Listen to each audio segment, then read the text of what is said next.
All right, let's get into what's really bubbling behind the scenes with Beyoncé and Jay-Z, because this whole thing, it's way messier than anybody saw coming. We're talking whispers, recordings, and now even federal prosecutors dropping names like they're building a case brick by brick. And according to what's floating around online, B and J aren't just caught in the storm, they might be standing right in the eye of it. Let's rewind for a second. Everything started to escalate when Diddy's legal drama hit full throttle. Explosive testimonies, leaked audio, court files that rattled the foundation of the industry. But here's the twist. The situation has gone far beyond Diddy now. Sources say the Jay-Z is setting Diddy up. He ain't doing different. Feds aren't just focused on him anymore. They're allegedly lining up his inner circle. Folks with influence, legacy, power, and guess who's reportedly sitting near the top of that list? Beyoncé and Jay-Z. This isn't just gossip anymore. This is getting real. Multiple sources are now claiming that Beyoncé has already pulled the plug on some of her upcoming tour stops, and her and Jay-Z are allegedly prepping to dip. And no, not for some luxury vacation. This looks more like a calculated exit strategy. Word on the street is they're thinking about pulling a Russell Simmons move, disappearing to a country without an extradition agreement, just in case things get legal. You see, people used to assume it was just Jay who got caught up in Diddy's twisted scene, that Beyoncé was just standing by, not involved. But now, the narrative is shifting. Whispers say she wasn't just tagging along. She knew. She saw the freak-off culture for what it was, and didn't walk away. She was rolling with it. And now, with prosecutors supposedly closing in, they're both allegedly trying to bounce before it's too late. And here's where it gets even messier. Before all this chaos broke out, Jay and Diddy were tight, like real tight. We're talking inner circle, off the record, ride or die close. Jay was one of only 2 people on earth who had the green light to call Diddy by his government name, Sean. The other person? Diddy's mom. That's not casual. That's family-level trust. That's the kind of bond you can't fake. And that bond wasn't hidden either. Jay and Bey had Diddy front and center at their annual Rock Nation brunches year after year. He was featured on their platform, smiling, for cameras, looking like part of the royal circle. Then, the Cassie lawsuit hit. He worked so fucking hard to change the narrative of that. And boom, Diddy vanished from their world like he never existed. But see, cutting him off after the storm didn't stop people from asking questions, from drawing lines, from doing the math. One story that really had people talking came from rapper Deeb. He said back in 2020, he got invited to this ultra-private party at Diddy's spot in L.A. Barely any people there, tight guest list. And guess who was in the room? Jay-Z, Beyoncé, just a few others. Deeb made it sound like it was some exclusive, elite gathering. But the way he described the atmosphere? Yeah, it screamed freak-off vibes.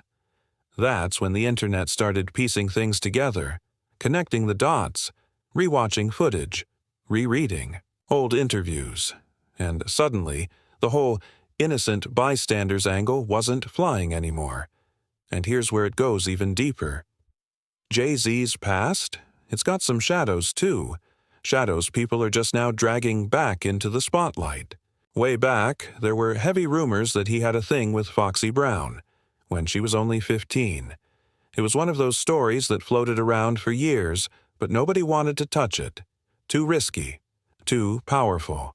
But now, with everything unraveling, people are pulling receipts. This has always been one of those stories wrapped in whispers.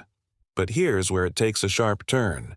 When Jay-Z's former business partner Dame Dash was asked about those old Foxy Brown rumors, he didn't shut them down. He didn't defend Jay. He got real uncomfortable. So uncomfortable that he told the interviewer to go ask Jay directly. He wasn't about to confirm anything on camera, but his silence, that said a lot. Now stack that with Jay's long-running history with R. Kelly, and the picture starts getting darker. Jay didn't just collaborate once, he made a whole album with R. Kelly. He toured with him. And when Dame was asked why, he chose to distance himself from Jay. He said it plain, because Jay never distanced himself from R. Kelly. That's huge. So when people start comparing Jay-Z to a cleaner-cut version of Diddy, it doesn't sound so far-fetched anymore. And when you factor in Beyoncé, that's when things really start spiraling. Because their relationship, it's always looked picture-perfect on the surface. Red carpet glam, power couple aesthetics, carefully curated social media. The king and queen of the music industry. Untouchable. But behind closed doors, it's starting to look more like a high-stakes business deal than a real love story. Now that their names are reportedly being whispered in legal circles, people are digging into the origin of it all. And the more they dig, the more disturbing it gets. Jay-Z's pattern? It's consistent. Older, powerful, experienced, always drawn to young, up-and-coming women just stepping into the industry. After the Foxy Brown controversy started, to cool off, with rumors of hush money floating in the background, the spotlight shifted to Aaliyah. Insiders say that after R. Kelly's shady marriage to her blew up, Jay started circling, sending her flowers, inviting her to high-profile events, trying to charm her the way only a powerful mogul knows how. But Aaliyah, she wasn't buying it. Word is, she was leaning more toward Dame Dash, Jay's own business partner at the time. The way people close to the situation describe it, it almost felt like some twisted rivalry, like Jay and R. Kelly were playing some dark ego game over who could win Aaliyah. And here's the moment that sent chills down the spine. 106 and Park, years ago. Mary J. Blige and Free sitting there, mourning Aaliyah's death. Both of them survivors of abuse themselves. Mary, tied to allegations against Sean Combs, and Free, a victim of Shan Carter. And when Aaliyah died in that tragic plane crash, the conspiracy theories came flying. Some claimed she was drugged, that she didn't want to get on that plane, that someone made sure she did. Coincidence? Or something far more sinister? After Aaliyah passed, Jay's focus shifted again, this time to Beyoncé. She was young, insanely talented, and still finding her footing in the industry. People close to her have said she barely had a personal life. Her mother managed almost every move she made. Her only relationship before Jay was a high school boyfriend. She had zero real-world dating experience. Then Jay entered the picture, charismatic, established, and calculated. He said himself in an interview that he met her when she was 16 but waited until she was 18 to pursue her. But people who knew her say by the time she turned legal, he already had control. It wasn't a normal dynamic. It was power imbalance on full display. He became the architect of her career, her image, her schedule, even her freedom. Which brings us to Uncle Ron. Beyoncé's former bodyguard has been going viral for a reason. He didn't hold back. Claimed straight up that Jay-Z got Beyoncé hooked on substances to keep her manageable, dependent, quiet. He said it was all about control, keeping her just disoriented enough to stop asking questions.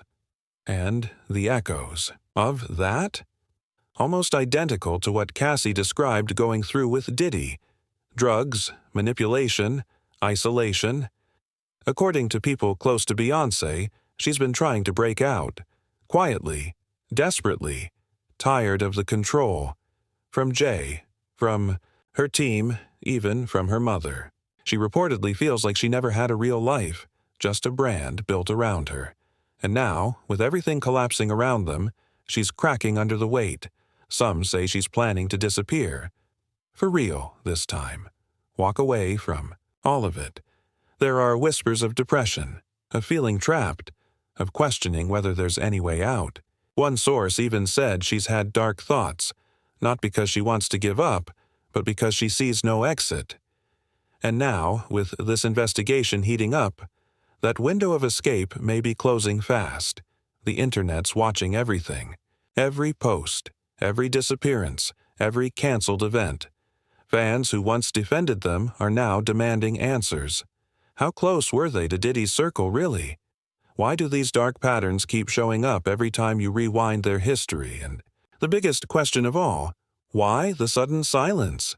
Even the Rock Nation brunch, once the most exclusive event in entertainment, has vanished without a trace. No statement, no explanation, just gone. The Rock Nation brunch, once the crown jewel of celebrity networking, vanished without a trace after Diddy's scandal exploded. J.M. Bay used to post about it religiously. Celebrities used to beg for an invite. But now, radio silence. Not a single word from their camp. And that silence is loud. It's the kind of silence that makes people think they're trying to ghost the whole game, fast. And then comes the money trail. Insiders say Beyoncé's been preparing to bounce for a while now, quietly backing out of deals, reworking contracts, canceling tours, not because of poor sales, but because she's trying to secure every coin before making a clean break. Word. It is, there was even a divorce plan in motion, a full rollout, set to happen after she secured the bag and cut ties with Jay for good. But then the feds started circling. Allegedly, both of their names landed on radar. And just like that, the divorce play turned into something else entirely. A joint escape mission.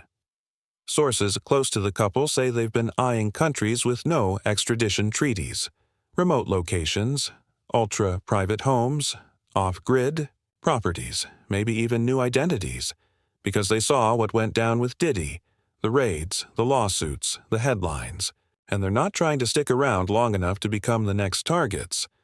And what's really wild, the public perception flip happened overnight. For years, Jay-Z was the guy, the ex-hustler turned billionaire visionary. And Beyoncé, she was royalty, an untouchable icon, perfection in human form. But now, the illusion's cracking. Behind all that polish, there's control, manipulation, and obsession with image, and it's all being exposed. When the Cassie lawsuit hit, people were shocked. But when the details kept rolling, when the tapes dropped, when the stories lined up, the question became, how many more people were part of this world? How many knew what was going on, and kept quiet because it kept them winning? At first, Jay and Bay's names were just whispers in gossip forums. But now, they're being mentioned in legal circles. And that's a whole new level of serious. Social media isn't just talking. It's demanding. There's a growing movement online calling for action. Some want their passports flagged. Others are pushing for full-blown investigations. And what's really chilling, it's not just haters anymore. It's fans. People who used to defend Beyoncé with their whole chest are now saying, she never looked free. We miss the signs. She's been trying to escape for years. As for Jay, his past is catching up at full speed. Old interviews, court docs, former friends and collaborators, everything's resurfacing. And Dame Dash, he's not taking the fall, and he's definitely not staying quiet. The way things are going, it's only a matter of time before more receipts start dropping. This isn't just a scandal anymore. It's a full-blown collapse of a carefully built empire, one that thrived on talent, money, and silence. But silence doesn't last forever. And with the pressure closing in from all sides, you've got to ask, will they actually pull off the escape? Or is the truth finally going to catch up before they disappear for good?